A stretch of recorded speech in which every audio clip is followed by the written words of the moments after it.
Okay, hello everyone. Here I want to provide tutorial on how to disable accessibility menu on Samsung Galaxy A55 5G device.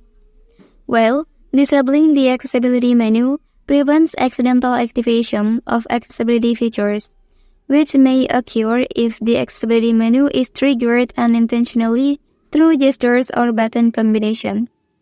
So how to do that? Let's go to the tutorial.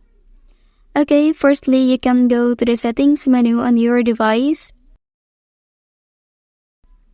Well, and here scroll down please and select accessibility option. Okay, next look for interactions and dexterity menu. Tap on it.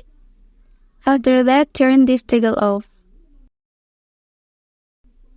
Okay, that's the tutorial on how to disable accessibility menu on Samsung Galaxy A55 5G device. If you are helped by this video, don't forget to like and subscribe to get other information from this channel. Thank you.